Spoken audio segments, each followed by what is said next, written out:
तो बच्चों let's see the question, which one is inverted pyramid? पहला ऑप्शन में क्या है, pyramid of biomass in grassland ecosystem. B में दिया हुआ है pyramid of biomass in pond ecosystem. C पे है pyramid of number in grassland ecosystem. D पे है pyramid of energy in pond ecosystem. तो देखो पहले थोड़े से की कॉन्सेप्ट के ऊपर बात करते हैं, थोड़े से की कॉन्सेप्ट के ऊपर बात करेंगे। क्या बोला, पिरामिड ऑफ बायोमास। पहले हम आते हैं, चलो पिरामिड ऑफ नंबर में पहले आते हैं। पिरामिड ऑफ नंबर क्या होता है?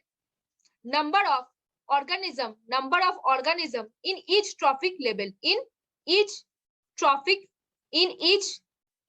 level। ठीक है, देखो क्या होता है इन ईच ट्रॉफिक लेवल। देखो ये जो पिरामिड ऑफ नंबर है ग्रासलैंड इकोसिस्टम के लिए क्या है, ग्रासलैंड इकोसिस्टम के लिए क्या होता है, हमेशा अपराइट होगा। क्या होगा, अपराइट होगा। क्यों? जो प्रोड्यूसर बनेगा उसका नंबर ऑलवेज हाई रहेगा उसके हार्बीवोर से, हार्बीवोर का नंबर ऑलवेज हाई रहेगा उसके प्राइमरी कार्निवोर से, प्राइमरी कार्निवोर का नंबर ऑलवेज हाई रहेगा सेकेंडरी कार्निवोर से। अब बोल दो मैम थोड़े से एग्जांपल भी दे दो। प्रोड्यूसर में कौन आ जाएगा, प्लांट। हार्बीवोर्स पे कौन आ जाएगा, मान लो काऊ, मान लो डियर। और देखो प्राइमरी कार्निवोर पे कौन आ जाएगा, मान लो फॉक्स आ गया। सेकेंडरी कार्निवोर पे कौन आ जाएगा, मान लो लाइन आ गया।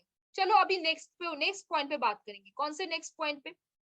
देखो अभी हम आएंगे पिरामिड ऑफ बायोमास पे। हम क्या करेंगे, बात करेंगे पिरामिड ऑफ बायोमास क्या होता है। बायोमास उस ऑर्गेनिज्म का टिश्यू का मास होता है, ऑर्गेनिज्म का टिश्यू मास, ऑर्गेनिज्म का क्या है, टिश्यू मास। और किस चीज में बात करेंगे, प्लस वो क्या फूड प्रोडक्शन कर रहा है, उसके फोटोसिंथेसिस और अपने खाने के दौरान, उसको बोलेंगे हम क्या, पिरामिड ऑफ बायोमास बोल देंगे। पिरामिड ऑफ बायोमास जब हम कैलकुलेट करेंगे, हम एरिया के बेसिस पे कैलकुलेट करते हैं और टाइम के बेसिस पे कैलकुलेट करते हैं। एक साल पे एक एरिया पे कितने प्लांट्स उगे हैं, मान लो ये एक एरिया है और इस एरिया पे इतने प्लांट्स प्रेजेंट थे।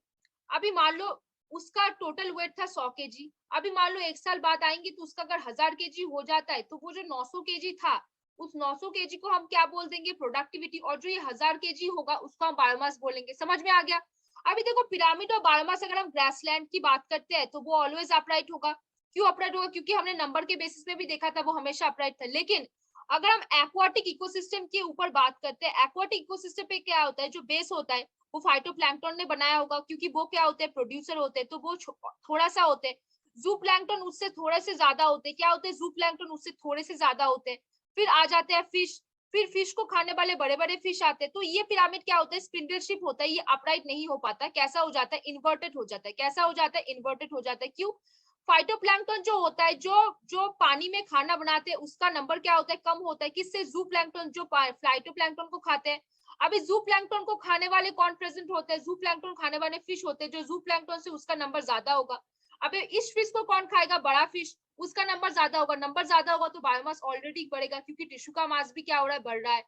अभी देखो हमने और एक चीजों में बात की थी, जो पिरामिड ऑफ एनर्जी होता है वो हमेशा अपराइट होता है। क्यों? क्योंकि हमने थर्मोडायनामिक्स का सेकेंड लॉ जानते हैं। अभी देखो जो प्रोड्यूसर है, जिसने खाना बनाया, वो रेस्पिरेशन के थ्रू अपने बॉडी पे क्या करेगा, कुछ एनर्जी का लॉस करेगा। अगर एनर्जी का लॉस होगा तो लिंडमैन का 10% लॉ हमको पता है, 10% एनर्जी आगे के ट्रॉफिक लेवल पे जाता रहेगा। तो पिरामिड ऑफ एनर्जी हमेशा उसका वर्टिकल ग्रेडियंट क्या होता है, स्टीपर होता है। हमेशा उसका जो पिरामिड होता है वो क्या होता है, अपराइट होता है। तो ऑप्शन में हम आते हैं। ऑप्शन में क्या है, बोला है कि pyramid of biomass in a grassland ecosystem क्या होता है, pyramid of biomass in a grassland ecosystem क्या हो जाएगा, अपराइट हो जाएगा, क्योंकि प्रोड्यूसर हमेशा ज्यादा होगा। अभी देखो बोला है pyramid of biomass in a pond ecosystem क्या हो जाएगा, pyramid of biomass in a pond ecosystem क्या हो जाएगा, इन्वर्टेड हो जाएगा, क्योंकि हमने अभी बोला जो फाइटोप्लैंक्टन है उसका नंबर जू प्लैंक्टन से कम होगा। अभी नेक्स्ट बोला है pyramid of number in a grassland ecosystem क्या हो जाएगा, ग्रासलैंड इकोसिस्टम का बात कर रहा है तो अपराइट होगा। क्यों अपराइट होगा, क्योंकि प्लांट का नंबर ज्यादा होगा, किससे, हार्बीवोर से। Pyramid of energy in a pond ecosystem क्या हो जाएगा, अपराइट हो जाएगा। क्यों? पिरामिड ऑफ एनर्जी का बात हो रहा है, एनर्जी हमेशा क्या होता है, अपराइट होता है। जब भी बात आएगा एनर्जी का, एनर्जी हमेशा क्या होगा, अपराइट। तो बच्चों आपको समझ में आया कौन सा ऑप्शन होगा, आपको समझ में आया इन्वर्टेड की बात की हुई है तो कौन सा ऑप्शन आ जाएगा बच्चों, आपको समझ में आया इन्वर्टेड की बात करेगी तो ऑप्शन बी जो है pyramid of biomass in a pond ecosystem always having the inverted pyramid। तो बच्चों कौन सा ऑप्शन होगा, pyramid of biomass in a pond ecosystem having the inverted pyramid। inverted pyramid का बात किया हुआ है तो कौन सा ऑप्शन हो जाएगा, pyramid of biomass in a pond ecosystem will be the answer। तो hopefully बच्चों you understand the question very well। Best of